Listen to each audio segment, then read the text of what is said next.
with Primal premiering this week, I wanted to talk about Genndy Tartakovsky's other kind of big dream project that never happened and the history of that. It was Genndy Tartakovsky's Popeye.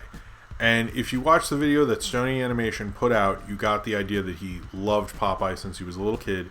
It meant a lot to him. He loved doing physical humor, which you could see he really liked seeing how audiences reacted to it when he made the Hotel Transylvania films, which I both heard in interviews and in the video itself, but you can still find online. And then he released this like test footage, which wasn't ever going to be in the movie if it had finished, from my understanding, of what a Popeye cartoon would look like under Sony Animation. It was beautiful. It was amazing. Every animation nerd was freaking out at the time. It was everything I wanted from a Popeye thing. And I think one of the other things about it is it's not so much that it was just Genndy's dream project. Popeye was a major cartoon of the Fleischer Studios, and Fleischer was as big as Disney when they were running until they had to end and become famous studios. But basically what happened is Sony didn't want this movie to happen.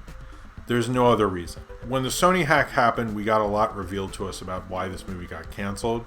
And it seems to me, and there's one email, and it's kind of I read some of these emails before, but I wanted to read, this is from Bob Osher to Amy Pascal.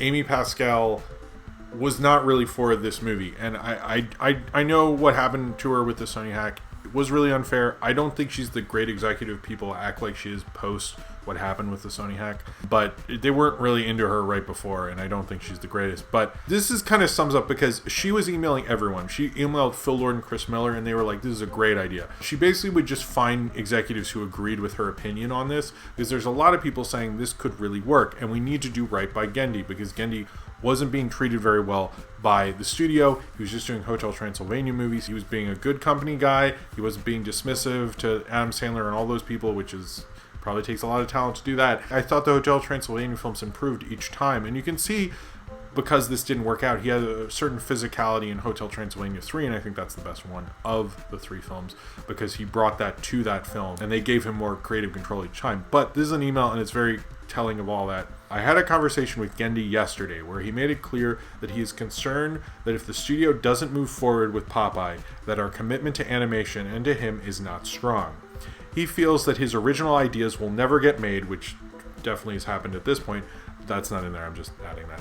Because his other projects will never get made because of marketing concerns, which is one of the main reasons, by the way, that Amy Pascal canceled this. She actually contacted marketing people from Disney and other studios to make sure this didn't happen. This is not being crazy or anything like that. His view is Popeye is well known and loved around the world, and his version will be modern in attitude, dialogue, comedy, and action, but the physical world should be timeless. The kids in the focus group, this is interesting, in the focus group were strong, and worrying about a general audience who rarely attend animated features is misguided. Yeah, it is, because kids were into it. They did a focus group, and I don't understand this. They will come if the movie is funny and it sticks to its DNA. When we show the test animation and online or in focus groups, we get a very positive response. He has been an amazing trooper on Hotel T2, which is what they say in this email, working through the Sandler camp's multiple notes, including to his animation choices. I think a word of support from you would be helpful. She didn't do that, and then basically he left the project, and there are other people supposed to be involved, and it's my understanding it's not happening. Genndy kind of moved on and is very kind of pragmatic about it, acting like it isn't happening, and his other project, Can You Imagine, didn't happen either, and we know less about what that happened, but knowing what happened with Sony, I can only imagine. I think Sony has basically wasted him, and Adult Swim seems to know what to do with Genndy Tartakovsky. I find it really upsetting that they don't really know what to do with Genndy Tartakovsky.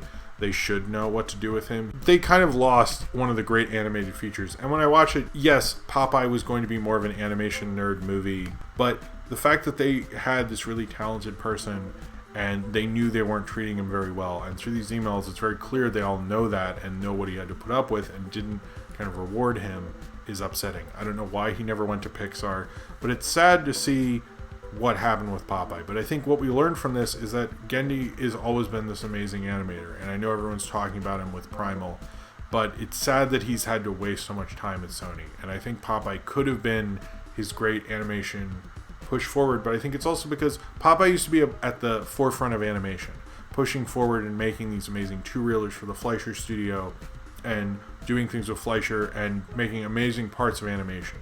And he has not gotten to do that since the Fleischer studio ended. And for everyone who loves animation history, Genndy was trying to bring that back. And this would have been a huge, amazing feat had he been able to do it. And unfortunately, Sony robbed animation history of that, but also robbed Genndy Tartakovsky of a great, amazing dream project. And it's a real shame because I've watched that test footage about once a year, and I kind of get bummed because I feel like the Robert Altman movie didn't get the spirit of the animated Popeye, but Genndy Tartakovsky did with this test footage, and I really wish it would have happened, but unfortunately it didn't because of Sony's short-sightedness. And this is, by the way, the same regime who made those Andrew Garfield Spider-Man films, and clearly they really didn't know what to do with it. I hope Tom Rothman and people at Sony find a way to bring it back one day, but unfortunately this is probably, of our kind of generation of the 2010s, probably the great animated feature that we wish had happened.